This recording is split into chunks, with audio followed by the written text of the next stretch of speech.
All right, what's going on, y'all? I'm back at it, Mike Styles, with another one. Thanks for taking the time to tap in and check me out, man. So yeah, I wanted to talk about something, and I think it's something that people should be aware of, and that is keeping your business to yourself.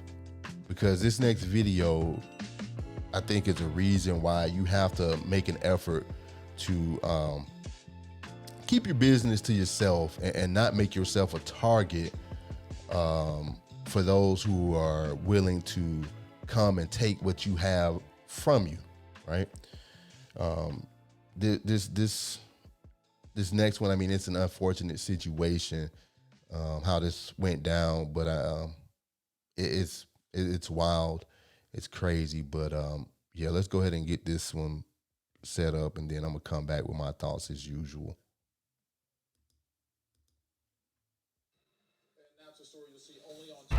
And now to a story you'll see only on 2. A 20-year-old man shot and killed in North Harris County. His family believes someone targeted Quanah Bunkley because of a social media post he made about the amount of cash he was carrying.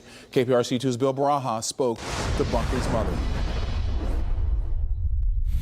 Brandy Telford is really just trying to make sense of it all, but believes her son may have been targeted. She says he had recently cashed a settlement check from a previous accident worth about $7 grand. He posted it on social media, and the very next day he was shot and killed. Quanah Bunkley, by all accounts, was a good kid. He took his final breath here, HCA Houston Healthcare Northwest, over the weekend.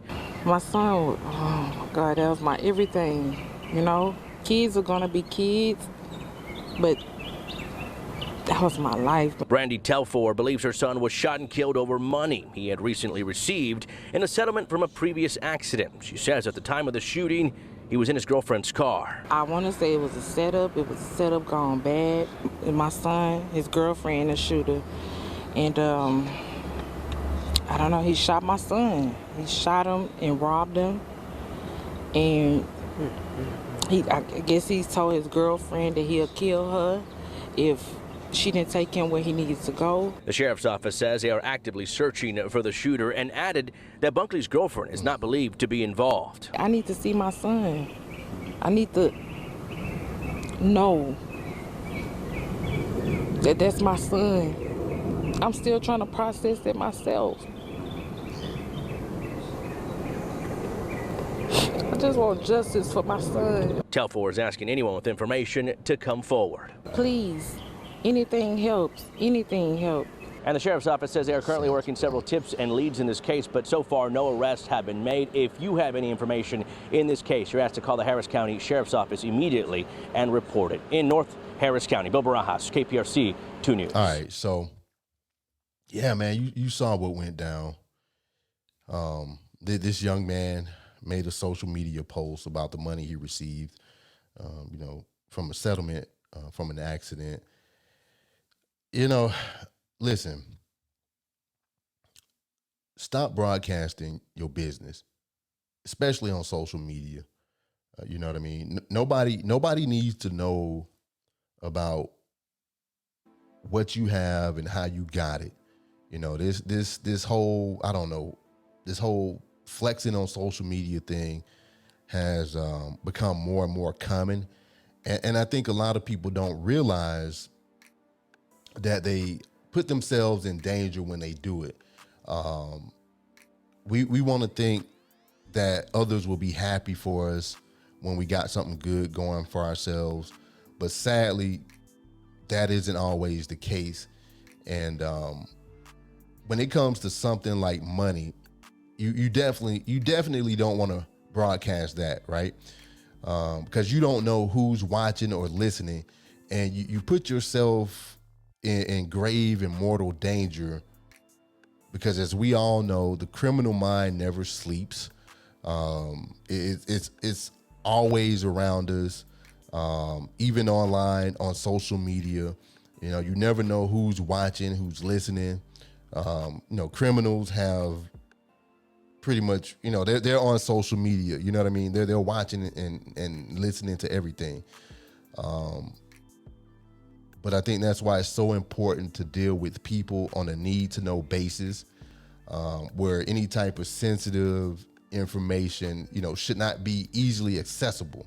You got to keep people in the dark. You got to keep people guessing, because you got to understand the risk involved and understand that you could be setting yourself up for failure.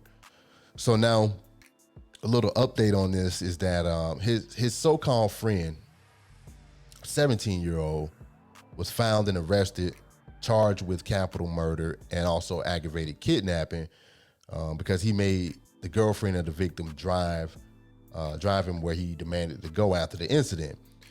And when situations like this go down, man, I always think 9 times out of 10, it's usually somebody Here you got this guy that was supposed to be his friend, and he did his buddy like that. You know what I mean? So, yeah, keep your business to yourself, because the ones that are close are usually ones that know the most.